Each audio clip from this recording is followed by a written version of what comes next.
Edu llega un día más para contarnos les coses de las 7 de casa. Esas cosas que pasen pel mundo y que nos llaman la atención. Esas cosas que cada semana tienen en su espacio aquí y con la vuestra compañía, la Televisión Autonómica de Asturias, la TPA. Hasta Tokio, en el Japón, viajamos para conocer la primera historia. Los habitantes de la capital del país asiático están estos días de folicia y ya que en Skies del barrio más tradicional de la ciudad están celebrando un antroshu al más puro estilo brasileño. Cientos de hombres con trajes extraños y muchas mujeres con poca ropa chimelgaron los carriles del Skies de Tokio para celebrar el festival anual de la samba, un fin de semana caliente en el que los japoneses que participaron en estas fiestas no hicieron otra cosa que bailar entusiasmados. La antroshu anual de Asakusa transformó el barrio más tradicional de Tokio en un pequeño sambódromo al estilo de Río de Janeiro.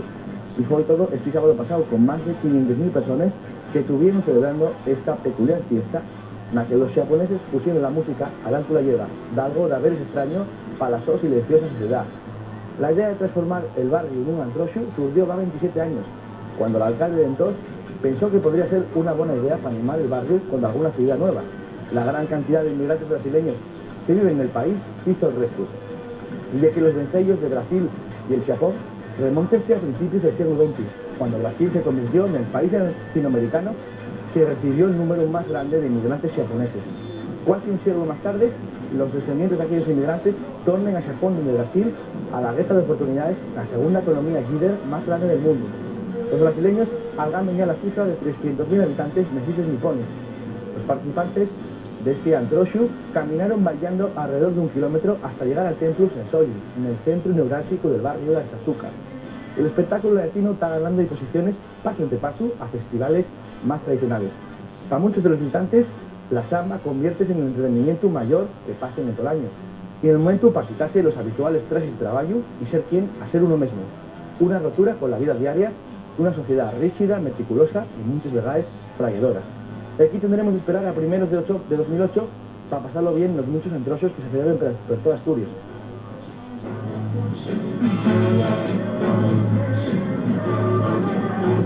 Londres celebró también esta fin de semana pasada el So Antroshu de verano, el más grande de los pasacais que se celebren en Skies de Europa.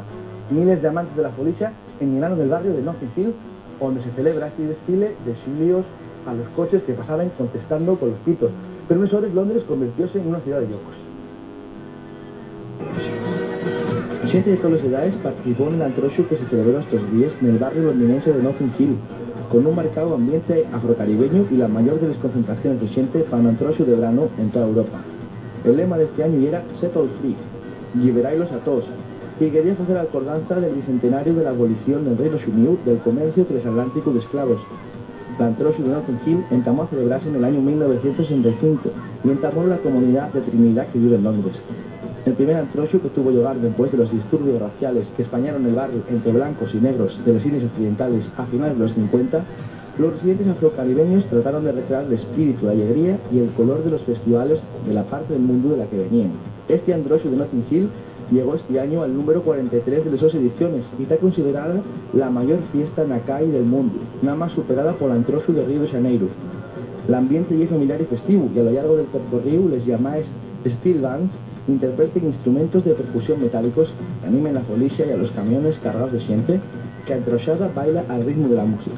Lo dicho, nos a esperar por los antroshu y mientras a seguir disfrutando a la distancia.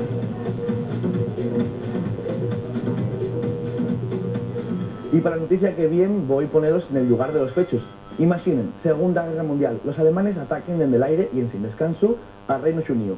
Un alemán ya atrapado y encarcelado al tener que se tirar con paracaídas en terreno inglés. Pues a una mujer inglesa no se le ocurre otra cosa que enamorarse de ese paisano. Una historia que parecía con poco futuro y que ya lleva 60 años de amor verdadero. La pareja, formada en tan complicadas condiciones, celebró estos días los 60 años de su unión matrimonial, y ya que June Felbridge fue la primera mujer británica en casar con un prisionero alemán después de la Segunda Guerra Mundial. Y parece que aunque las cosas no fueron fáciles en un momentamo, el matrimonio es feliz 60 años más tarde. A los 79 años de June y a los 86 del alemán Heinz Felbridge dicen estar pero bien juntos y recuerden el día en que se conocieron, en la cárcel de Southampton, donde estaba Heinz. Desde el primer momento en que lo vi quedé prendada, comentó ella. Enseguida casaron, pero Heinz siguió en prisión hasta 1948 y aquellos años pasaron con continuos visitas y una vida en pareja desde la distancia. Cuando lo soltaron en 1948 pudieron vivir por fin una vida más normal y llegaron a tener 6 niños, a los que ahora se sumen 12 nietos. La parella vive hoy en East Leigh, en Inglaterra más meridional, y recuerden que la semilla del casorio causó en aquel momento una truena de indignación por todo el mundo. De continuo llegaban cartes insultándolos, y Pelacay escupían a gente y glayaban a Yu frases como «No te presten los nuestros papazos, tienes que buscar un alemán». Pero el amor pudo con todos los insultos y hoy, 60 años más tarde, la parella ríe a recordar estas historias.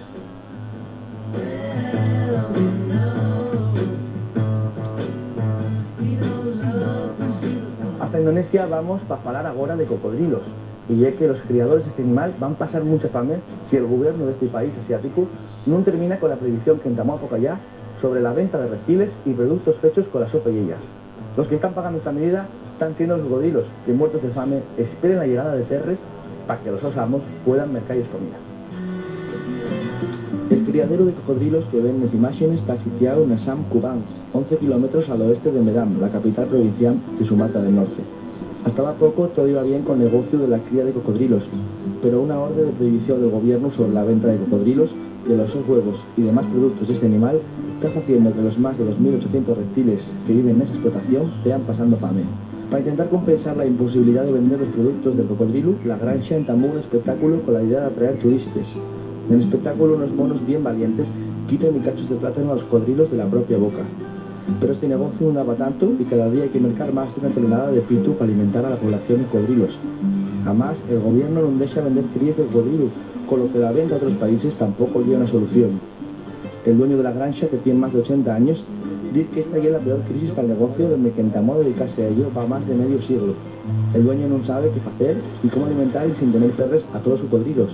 Lo único que queda y es romper los huevos para controlar la población. La idea de prohibir el comercio de cocodrilos nació para evitar la caza clandestina de los animales salvajes, pero los granjas de cocodrilos están pagando las consecuencias y muchos de los animales que viven en ellas pueden morir de fame en antes de que algamen la esperanza de vida máxima, que anda en alrededor de los 60 o 70 años.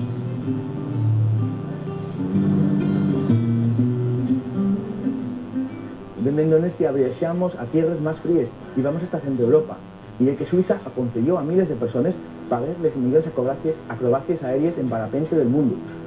Los Alpes ayuntaron a los mejores deportistas del parapente mundial para celebrar la etapa suiza del 10º campeonato del mundo de este deporte de riesgo.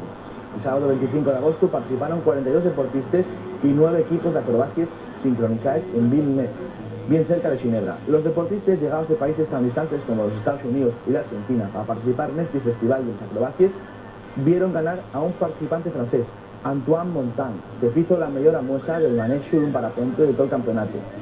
Los austriacos Ben Olm y Alexander Metzger ganaron una categoría de acrobacias sincronizadas y fueron reconocidos por la Federación de Deportes del Aire del Mundo, la organizadora del evento.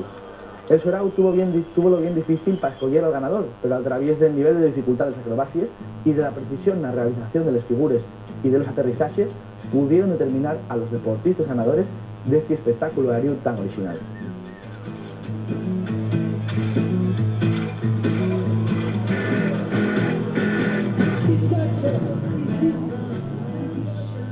Mirando al cielo, terminamos un día más este repaso de las noticias más ablucantes y hacémoslo anunciándoos que mañana vuelve al Aldu, pero eso sí, con Mercedes Menéndez y la Hacienda de Asturias, con toda la oferta de actividades para la fin de semana. Ahora déxolos con el resto de la programación de la TPA. Que pasen un buen día, amigos, y no dejen de volver a vernos la semana que viene a esta misma hora. Un abrazo.